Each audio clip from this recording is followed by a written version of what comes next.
Saudações cinéfilas, como vão vocês? Eu sou Alex Gonçalves, editor do Cine Resenhas. E agora vocês assistirão a entrevista que eu realizei com o diretor Camilo Cavalcante, cujo segundo longa-metragem de ficção, King Kong em Assunção, ou King Kong em Assunção, está em exibição nos cinemas. Se você gostar do conteúdo, não se esqueça de se inscrever no canal. Até a próxima!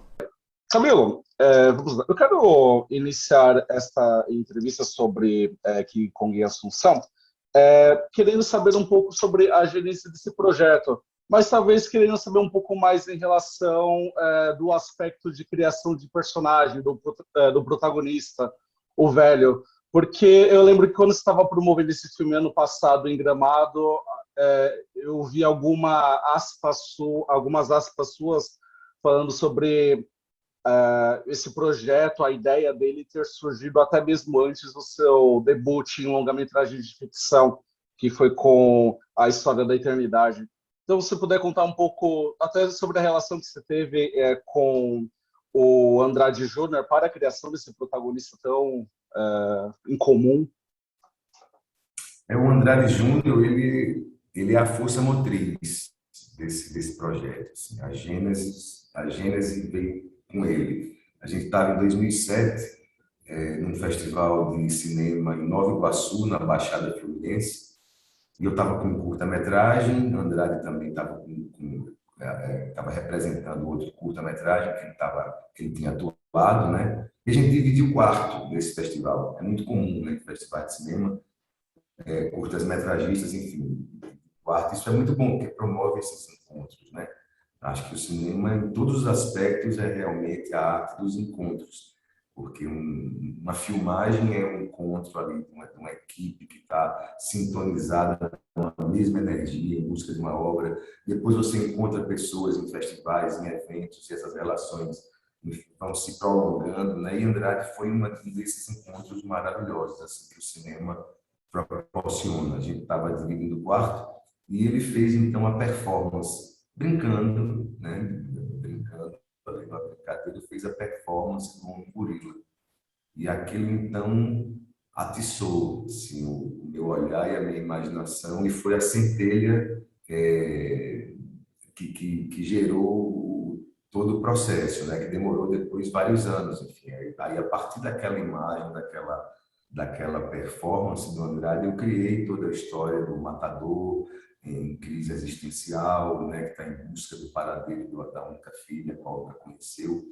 E fui fazer pesquisas no Paraguai, depois na Bolívia, e o roteiro dessa forma, então, foi se constituindo, né, ao longo dessas pesquisas. E Andrade sempre esteve presente durante todo esse processo. Ele foi um grande incentivador, né, do filme. Assim, sempre ficava, depois que eu falei para ele, Andrade, aquela performance tal, a gente se encontrou depois, mais adiante, em outro festival em Brasília. Ele morava em Brasília, né? Eu fui ao festival, a gente acabou se encontrando lá mais uma vez. E aí disse, Andrade, aquela ali me despertou, aquela tua performance me despertou muitas ideias. Eu estou pensando num filme assim, assado. E ele, isso, escreve. E ficava sempre me ligando, sempre insistindo, incentivando, né? Então ele foi sempre um grande incentivador. E toda a energia dele, né, que está nesse filme. É um filme que tem a cara de Andrade, que não seria possível sem Andrade.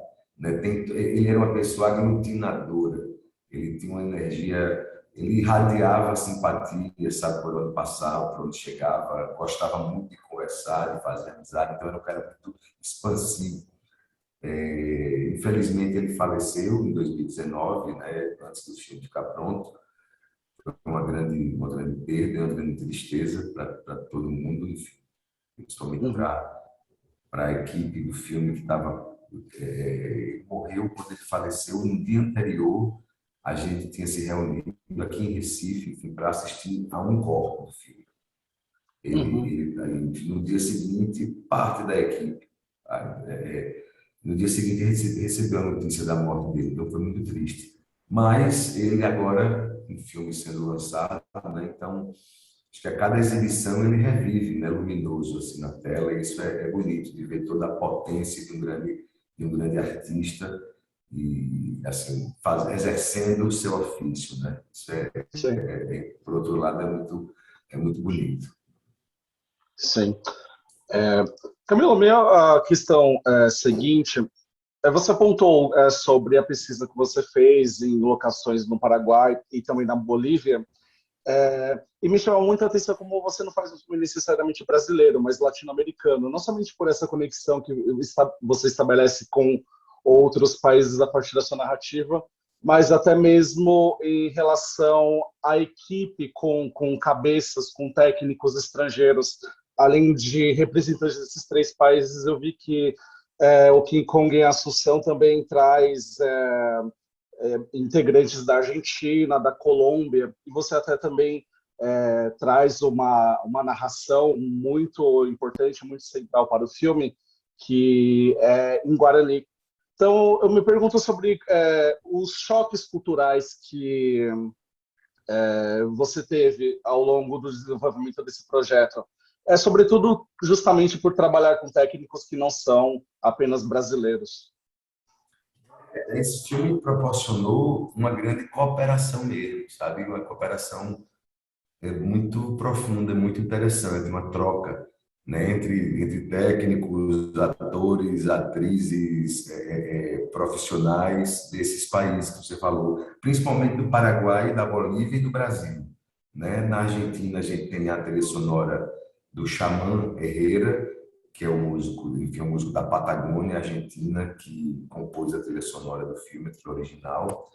E foi muito interessante, porque, no final das contas, a gente somos hermanos mesmo, sabe? É um diálogo, a barreira, o filme, a língua oficial do filme foi o portunhol, sabe? Assim, era essa mistura e todo mundo se entendia muito bem. E é um filme que a sua essência, que é latino-americano, seu tutano é latino-americano mesmo. A gente pretendia falar sobre nós, né? Com um filme com a nossa cara e o que a gente tem, digamos assim, em comum, né? Uma história perversa de uma colonização calcada em cima da violência, né? Do preconceito, da exclusão, do massacre, do desrespeito. E a gente queria falar sobre isso, sobre os ecos dessa colonização tão nefasta, né? E a partir disso a gente uniu essa equipe. Foi um trabalho realmente de união. E como o filme, por se tratar de um filme de estrada, né? Um filme que percorre muitos caminhos, que percorre muitas distâncias, e com essas dificuldades também, porque a gente passou por territórios, assim, por estradas que não são percorridas, por lugares que a gente sabe que as estradas não existem, sabe? Por fronteiras que estão ali abandonadas, que não vive ninguém. Então, foi um processo cansativo e de aventura também para a equipe. Foi uma grande aventura humana para a equipe também. E acho que isso, de certa forma, acabou unindo mais a equipe, né? Todo filme é coletivo, é resultado de um trabalho coletivo, lógico, mas esse, talvez por essas condições adversas e esses desafios que a gente tinha que enfrentar, né, ao longo do nosso deslocamento, uniu muita equipe e promoveu também muita liberdade e criatividade, sabe? Uma liberdade artística e criativa muito grande, assim. Um diálogo muito próximo, uma equipe pequena também, como se trata de um filme de baixo orçamento, enfim, uma equipe muito enxuta, e onde todos falavam a mesma língua cinematográfica. Então, estava todo mundo muito compenetrado e muito focado, né, na realização do filme. E aí vem o Guarani, nessa narração em Guarani, que foi um processo bastante complexo dentro do filme, que enfim, o texto foi escrito pela grande escritora Natália Borges Polesso, que está lançando inclusive agora um livro novo, A Extinção das Abelhas. Então ela foi contratada para escrever esse texto fez de uma forma genial, eu acho, assim, com muita delicadeza. Ela consegue transformar, sabe, as palavras em sentimentos, e os sentimentos em palavras. Ela nessa confecção, ela brinda muito bem E a partir desse texto dela, depois o texto foi traduzido para o espanhol, e do espanhol foi traduzido para, reinterpretado, na verdade, em Guarani, por uma escritora e poetisa paraguaia chamada Lilian Souza. E depois da tradução em Guarani, aí veio a interpretação da atriz Ana Ivanova, atriz paraguaia, grande atriz paraguaia, que traz toda uma densidade, uma profundidade nessa interpretação em Guarani. E a escolha de Guarani, como você enfim, falou, vem da necessidade de colocar em primeiro plano essa língua de um povo que vem sendo massacrado ao longo do século, né? Como a gente falou diante dessa colonização perversa, vem sendo massacrado, enfim, hoje, inclusive, pela questão do agronegócio. O filme fala muito sobre essa questão agrária, também, de certa forma, sobre a questão da posse da terra e de se matar pela terra, né? E é isso, o Guarani, então, vem para trazer, em primeiro plano, essa língua de um povo massacrado, e acho que a sonoridade do Guarani também traz uma camada poética, sabe, interessante para a narrativa. Uhum. Até mesmo sobre esse aspecto político, muitos apontaram, quando avaliaram esse filme, desde o Festival de Gramado, em relação, até mesmo como você pontuou muito a situação do Brasil mesmo, naquela cena em que nós temos os retratos na parede, né, a gente consegue reconhecer algumas figuras ali. E você acredita que, em relação a esse aspecto político brasileiro que é pontuado também nesse filme, seria muito diferente se fosse uma produção que tivesse acontecido talvez em 2018, porque, enfim, houve muitas mudanças aí, né, em relação ao nosso cenário político, em relação também às figuras que são expostas ali. Eu acho que aquelas figuras que estão expostas ali, né, que são figuras, de certa forma, de fascistas e ditadores, enfim, latino-americanos, fascistas e ou ditadores latino-americanos, e de políticos que são exemplos de uma péssima política, é muito mais metafórico, sabe? Acho que se a gente tivesse feito em 2018, sim, talvez o Bolsonaro tivesse lá, né? O 19 com certeza estaria lá. Mas eu acho que muito mais do que dar nome aos bois, é interessante o sentido metafórico, né? Que a cena traz, através, assim, muito mais no sentido dessa vingança, uma pequena vingança embriagada, sabe? Contra o poder de alguém que é parte desse poder, de alguém que é o braço armado desse poder, que ajudou a construir esse poder. Então, é o meia-culpa embriagado, e que eu acho que traz, sim, uma crítica política, mas de uma forma anárquica nesse momento, né? De uma forma mais anárquica. E é mais isso, é mais uma representação do poder como um todo, do fascismo como um todo, sabe? De uma política velha, corrupta, atrasada e violenta, né? Que aí a gente faz busca essa reflexão, né? Busca trazer essa reflexão, talvez bem-humorada, talvez anárquica ou sarcástica, mas é isso, é uma crítica geral, sabe? Sim. Camilo, eu quero fazer uma questão em relação à estética do filme, porque o seu cinema, na verdade, ele é muito amparado pelos ambientes que os personagens ou estão transitando ou estão estagnados. E aqui temos, né, um road movie que percorre por vários espaços. Eu tenho muito interesse de saber as discussões que você teve em relação a quais ambientes explorar e a como retratá-los na tela, com o seu diretor de fotografia, o Camilo Soares. Até porque eu tive uma conversa bem interessante recentemente com ele, quando ele lançou o Muribeca. E a gente conversou um pouco em relação a ele, né, como também é um fotógrafo, além de ser diretor desse documentário, ele comentou bastante em relação a como ele faz a exploração ali de todas aquelas paisagens mortas, né, de Muribeca. Então, eu tenho interesse de saber em relação aqui, como em Assunção, as discussões que vocês tiveram em relação a esses espaços. Então, o Camilo Soares, né, ele também é um parceiro já de outros projetos. E, assim como o Andrade, foi uma pessoa também que incentivou e que tá presente no filme desde sabe, depois que eu tinha um primeiro argumento, que conversei com, antes de ter argumento, na verdade, quando eu conversei um pouco sobre a história e tal, o Camilo já ficou muito entusiasmado e passou a ser um dos grandes incentivadores do projeto, sabe? Ficava sempre me perguntando, insistindo. E aí, escreveu como é que tá? Ficava sempre estimulando, assim como o Andrade Júnior. E foi um processo que foi elaborado durante muitos anos, na verdade.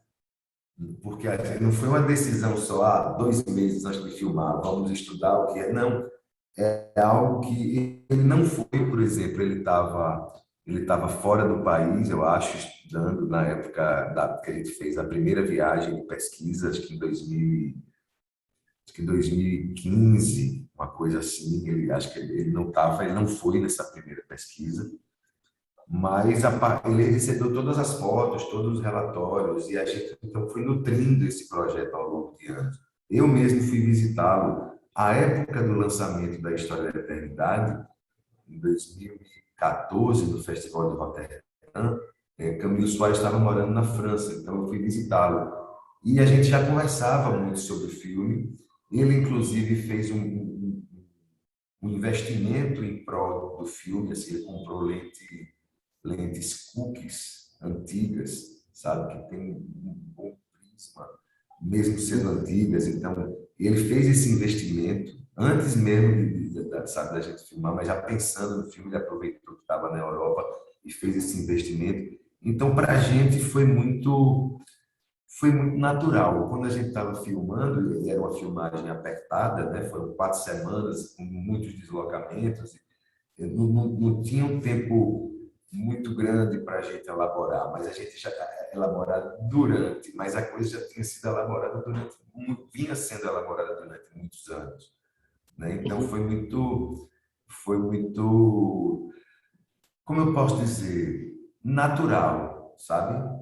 O processo é muito natural. Claro que tem, a gente já pensava em filmar planos muito abertos nas paisagens, na natureza, para colocar pequenez do ser humano, enfim, daquela angústia daquele homem em relação ao todo, né, ao mundo que o cerca. Procurou muito destacar essas paisagens diferentes, as diferenças das paisagens. O filme começa num deserto de sal, depois passa por uma região de montanhas secas, se chega numa selva boliviana e depois passa para uma região plana de Chaco, o Chaco paraguaio, que são retas, estradas retas. Então a gente procurou naturalmente registrar esses aspectos das diferentes regiões que a gente passou. E um outro aspecto que a gente guiava era sempre a câmera segue o velho. A câmera é cúmplice desse velho. É um outro conceito também que a gente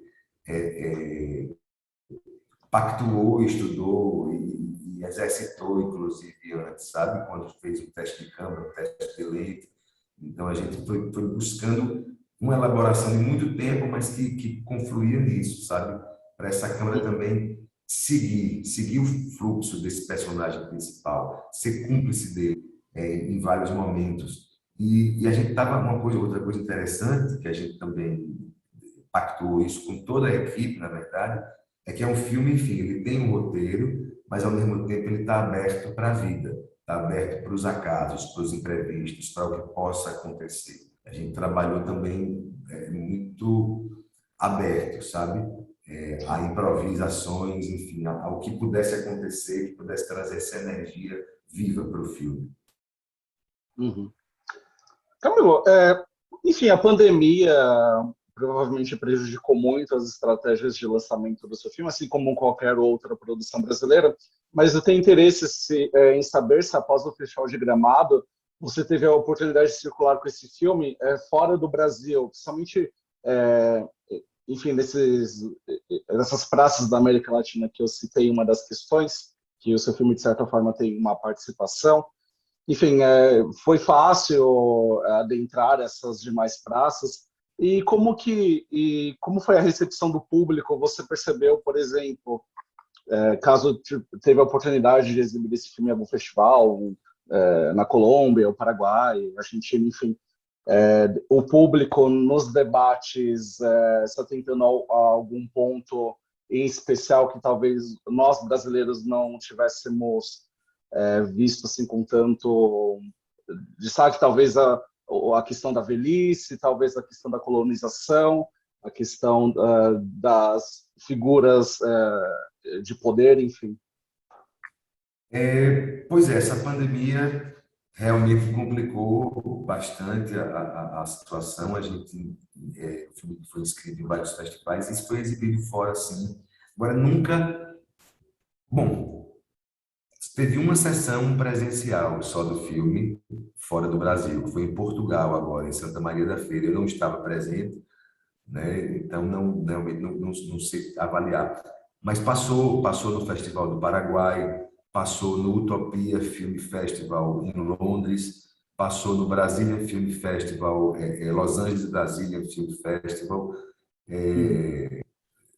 Enfim, deu uma circulada, mas a gente não teve muito essa coisa é isso, o festival presencial ainda traz essa coisa do contato, proporciona o contato com o público no face a face. Seja no debate ou seja depois da sessão, as pessoas vêm e chegam para conversar. Nos festivais, até agora que eu participei, os debates sempre foram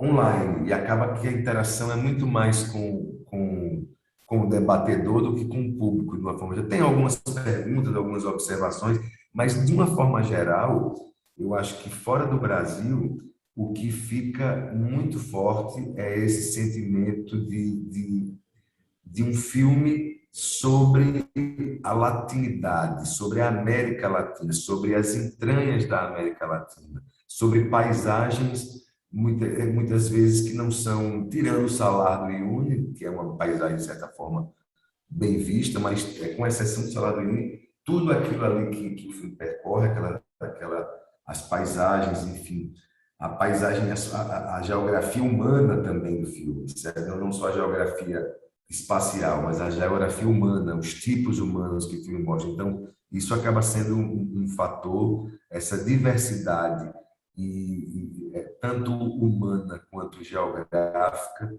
que não é muito conhecida, e isso acaba sendo um fator atrativo, sabe, do filme, que acaba gerando comentários assim.